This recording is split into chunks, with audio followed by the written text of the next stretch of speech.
The morning mist clung to the Appalachian ridgeline like a shroud when Ranger Sarah Chen's radio crackled to life. 3 years of searching.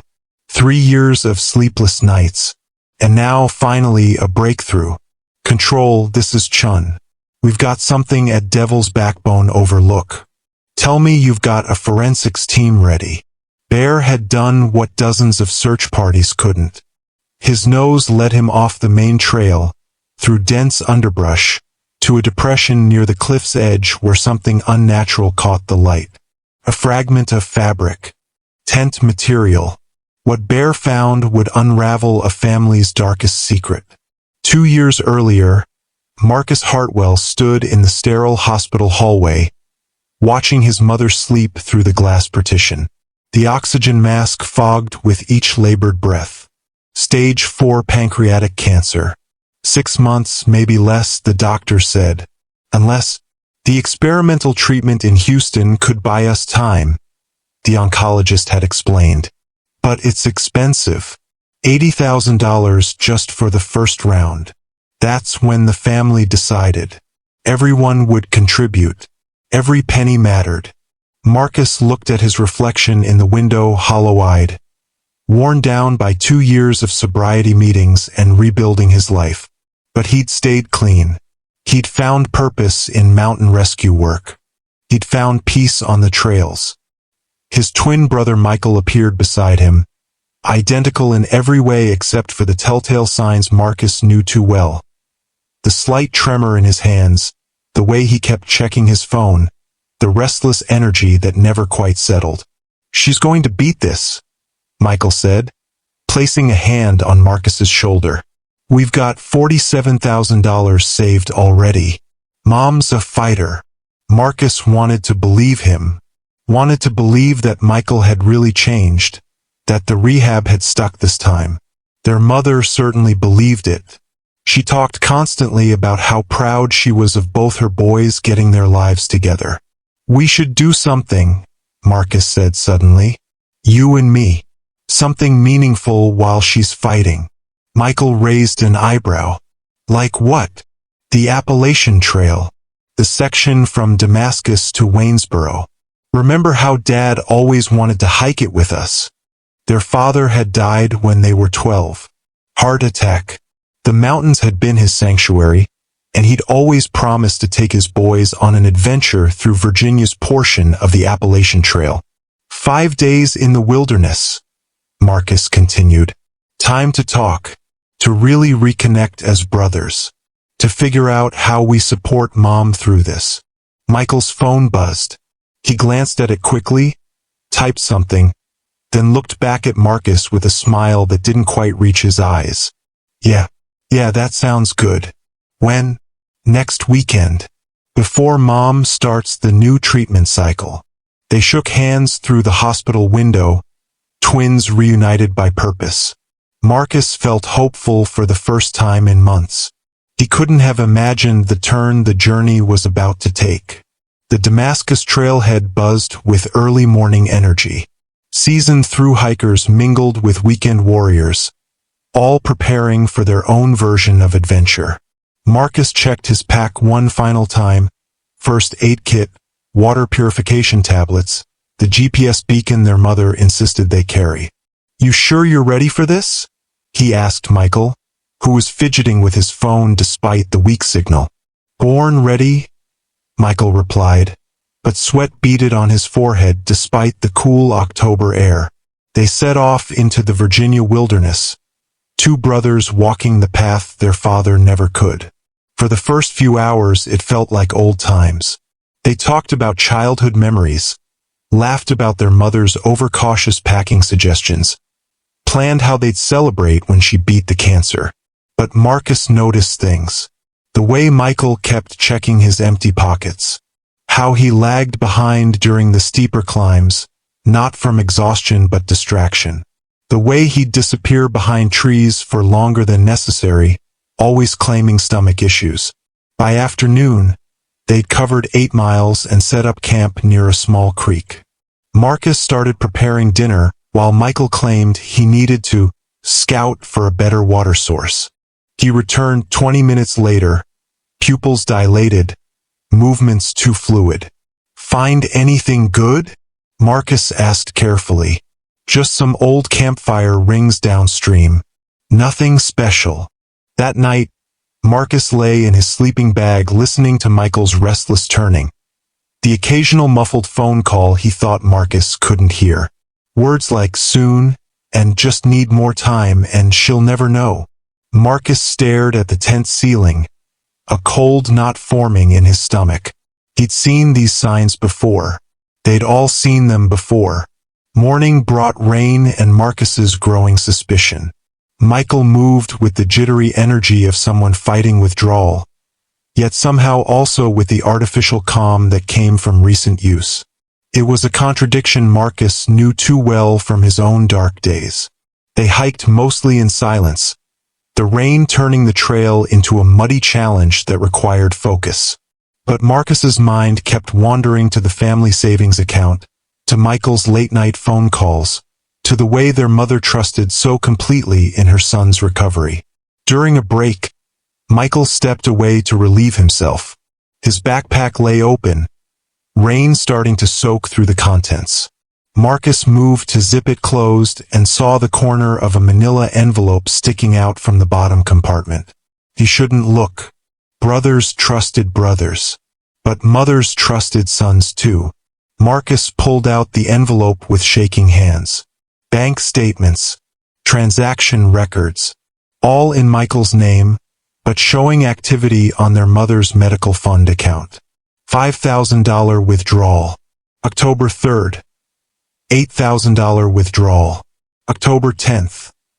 $12,000 withdrawal. October 15th. $7,000 withdrawal. October 18th. $9,000 withdrawal. October 20th.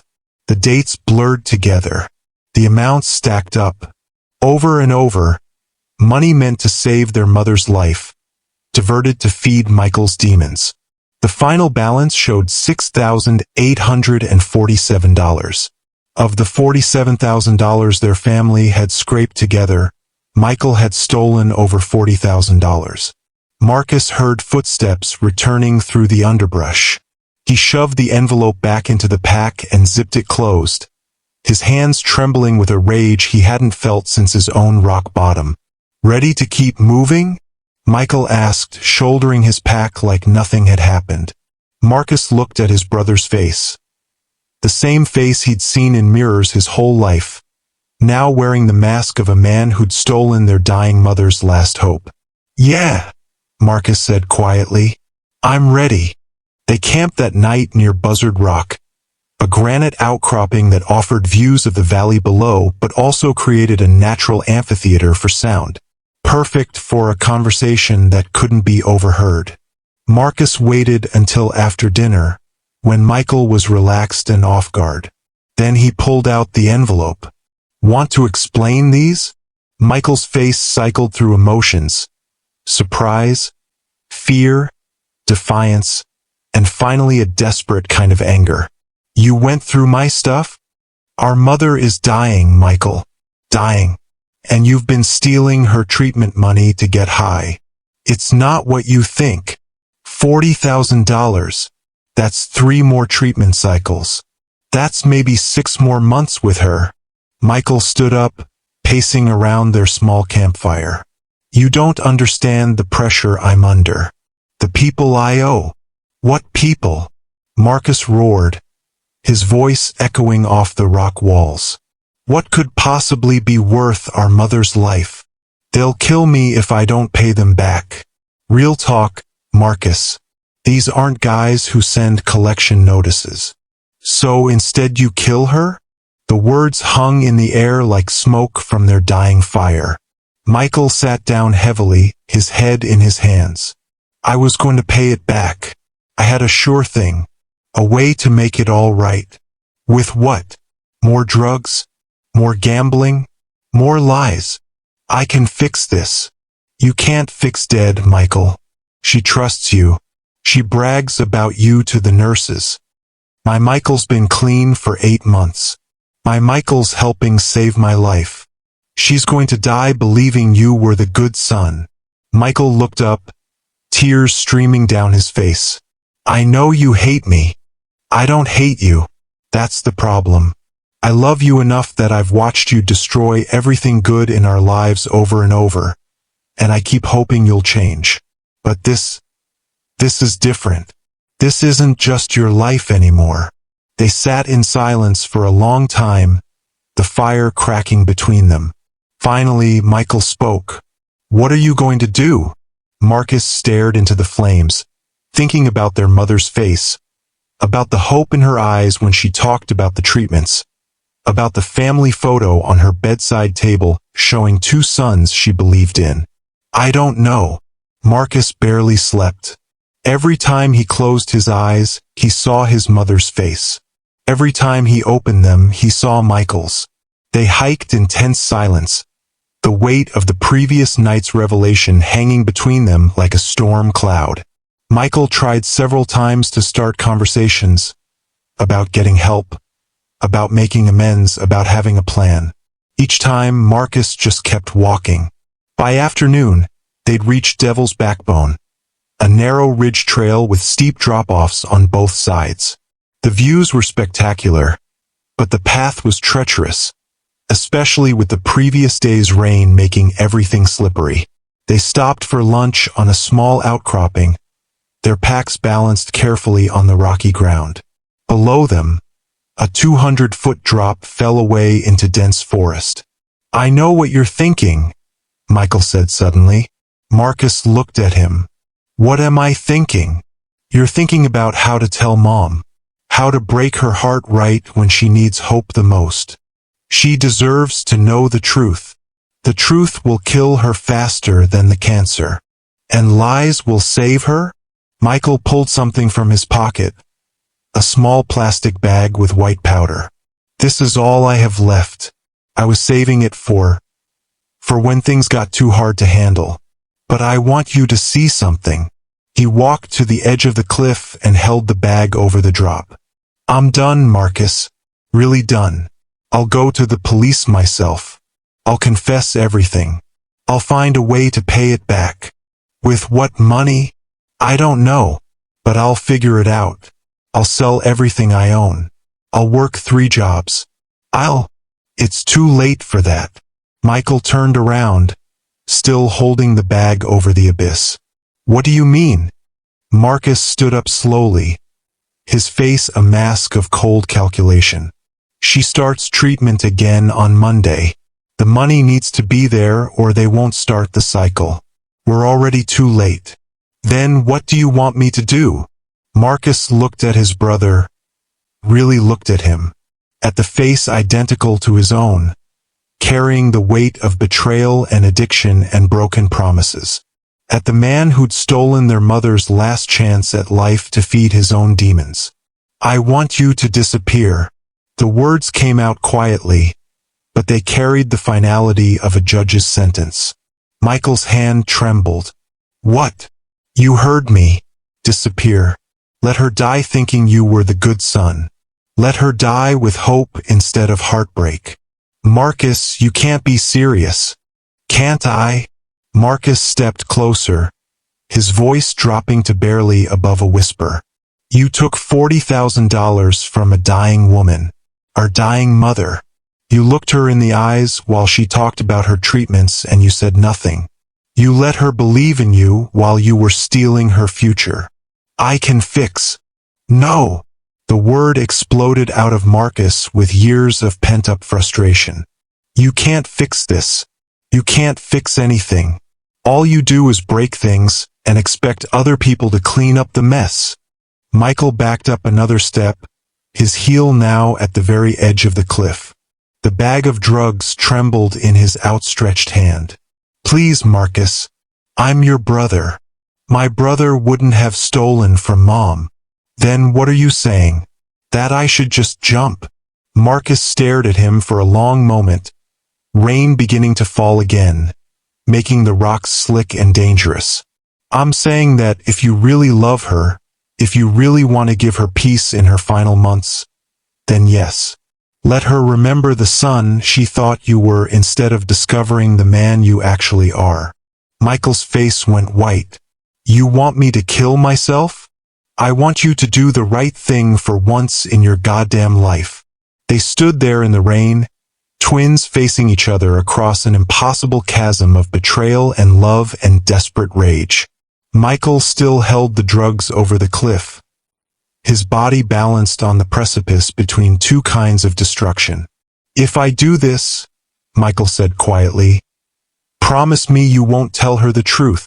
Promise me she'll never know what I did. Marcus felt something break inside his chest. Michael, promise me. I promise. Michael nodded slowly, tears mixing with the rain on his face. He opened his hand and let the bag fall into the abyss below. Then he looked at his brother one last time. Take care of her. Michael, wait. But Michael was already moving, turning toward the cliff with the fluid motion of someone who'd finally made peace with an impossible choice. Marcus lunged forward, suddenly understanding that he'd pushed too far, said too much, demanded the unthinkable. His hand stretched out toward his brother, but Michael was already falling. The scream that tore from Marcus's throat echoed off the mountain walls like the cry of something dying. Marcus stood at the cliff's edge for 3 hours, calling his brother's name into the void. When the rescue teams arrived, they found him hypothermic and incoherent, repeating over and over that Michael had slipped, that it was an accident, that he tried to save him. They searched for 5 days. Helicopters, dogs, rappelling teams, nothing. The forest below Devil's Backbone was dense and filled with crevices and caves where a body could disappear forever. Marcus returned home to break the news to his mother. He told her that Michael had died trying to save another hiker who'd fallen, that his last words were about how much he loved her, that he died a hero. She passed away 3 months later, the experimental treatment fund long exhausted. In her final moments, she spoke about how proud she was of both her sons, how Michael's sacrifice proved what a good man he'd become. Marcus never corrected her. The forensics team worked methodically through the remains found near Devil's Backbone. Dental records confirmed what everyone already knew. They'd found Michael Hartwell. But they also found something else. A waterproof bag, carefully hidden beneath the rotted tent material. Inside, written on pages torn from a hiking journal, was a confession. If someone finds this, my name is Marcus Hartwell. I killed my brother Michael on October 23rd at Devil's Backbone Overlook. Not with my hands, but with my words. I told him to jump, and he did. Michael had stolen $40,000 from our dying mother's medical fund to buy drugs. When I found out, I lost my mind. I told him he should disappear rather than break her heart. I told him to jump, and he listened. I've lived for 3 years with people calling him a hero, with Mom dying believing he was clean, with everyone thinking I'm the survivor of a terrible accident. But I'm not the survivor. I'm the murderer. I killed my brother with words, and I've been dying a little more each day since. The truth is that Michael was trying to get clean again. He was scared and desperate and sick, but he was trying. And instead of helping him, I pushed him over the edge. I don't know if what I did makes me a monster or just another victim of addiction's collateral damage. All I know is that I can't carry this alone anymore. If you're reading this, I'm probably dead too. I've been coming back to this spot every year on the anniversary, trying to work up the courage to follow him. Maybe this year will be different. Tell our mother's memory that I'm sorry. Tell anyone who'll listen that addiction doesn't just destroy the addict. It destroys everyone who loves them too. And it turns brothers into killers. Michael died clean. The drugs I saw him with were his last. He threw them away before he jumped, choosing sobriety over survival. In the end, he was the better man. I hope I can be worthy of joining him. Ranger Sarah Chun read the confession 3 times before calling it in. In all her years in search and rescue, she'd never found anything like it. The case files would list it as a murder-suicide, complicated by addiction and family trauma. The media would sensationalize it for a week before moving on to fresher tragedies. But the truth was simpler and more devastating. Two brothers who loved each other and their dying mother, destroyed by the cascading consequences of addiction and desperation. Marcus Hartwell's body was never found. Some say he finally worked up the courage to follow his brother into the abyss. Others believe he's still out there somewhere, carrying the weight of what words can do when love and rage collide. The confession remains sealed in evidence storage, a testament to the fact that sometimes the deepest secrets aren't buried in the ground. They're carved into the hearts of those left behind. In the end, both brothers disappeared on the Appalachian Trail. One in a single moment of despair, and the other over 3 years of guilt that no mountain trail could ever lead him away from.